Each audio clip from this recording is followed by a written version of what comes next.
I'm so happy that an author finally woke up the dumbasses in the book community that kept crying about everyone being Puritans and pro-censorship by showing what happens when you let all of the hounds loose in the wood. For those of you who don't know, this author, Tori Woods, who, that's a pen name. She got caught for plagiarizing. Real name's Lauren Ashley. Wrote a book essentially about like a 30-year-old man lusting after a toddler and then like grooming her. And of course there are the disgusting individuals who get off to that shit, who were glazing it. But thankfully in this instance, somehow, some way, level heads have prevailed. Most people are like, fuck this bitch and her book. Horrifying thing is, this is a woman who has 2 toddler daughters, apparently.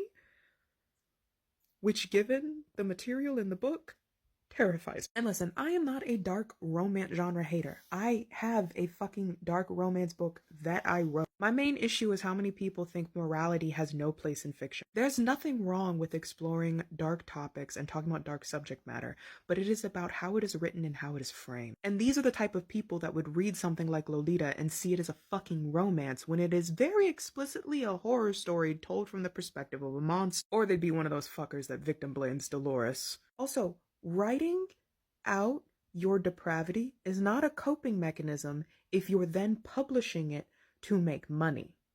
That is you capitalizing on people's fetishes. I am someone who in my youth wrote some horrific things and drew some disgusting pictures because that's the only way I had to cope. I burned that shit after making it because it was meant to be a cathartic exercise and release of my internal demons. I didn't compile it and publish it for money. Okay, that's what it was. And like, I'm totally cool with dark themes and subject matter being in media and books.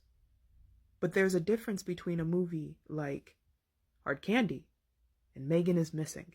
And if you can't tell the difference, I am sorry to inform you, but you are media illiterate.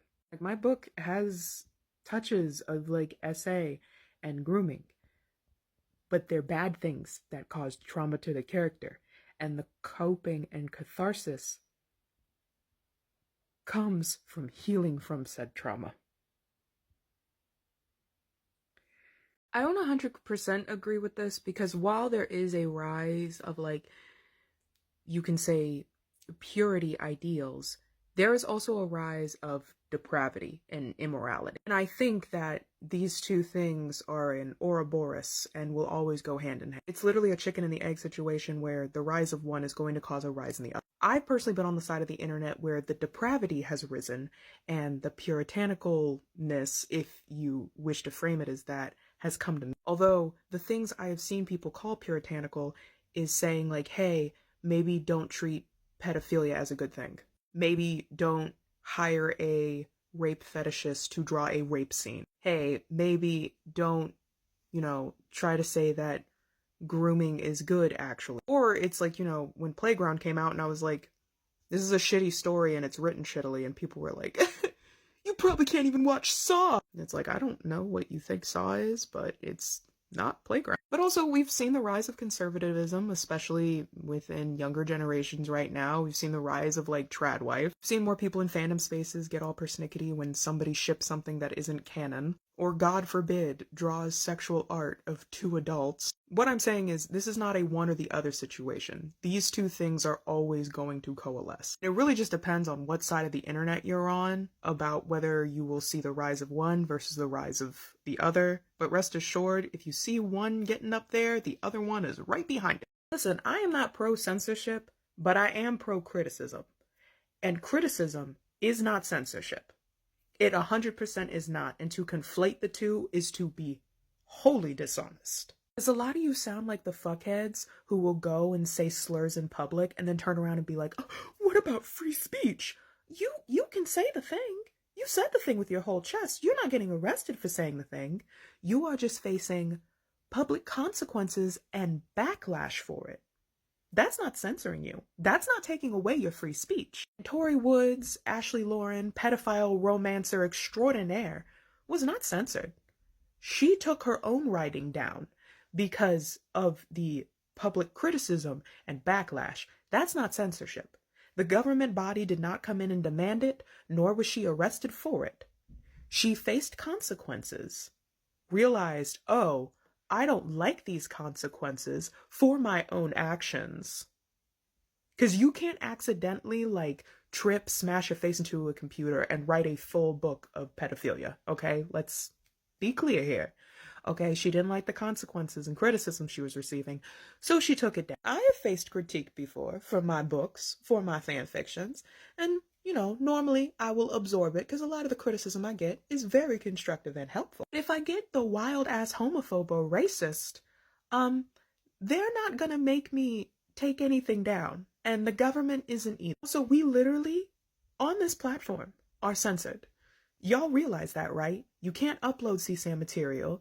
You can't upload a full fucking Mondo film. You can't upload an entire Disney movie without most likely facing some consequences, whether it be legal or the mouse coming to strangle you in your sleep. Like, the entire internet is censored. There are certain websites and certain materials we are not allowed to find on this here clear net. Okay? So please stop trying to fearmonger censorship. While I recognize there are those in powers that want to drag us back to the Hays Code era, I don't think anyone should be standing 10 toes down against people criticizing the pedophile book, okay? Oh yeah, this whole discussion of censorship and especially like free speech is very American centric, which just shows that a lot of these people are like super in a specific bubble and forget there's an entire world. Because in certain countries, Tory Wood's book would be considered illegal.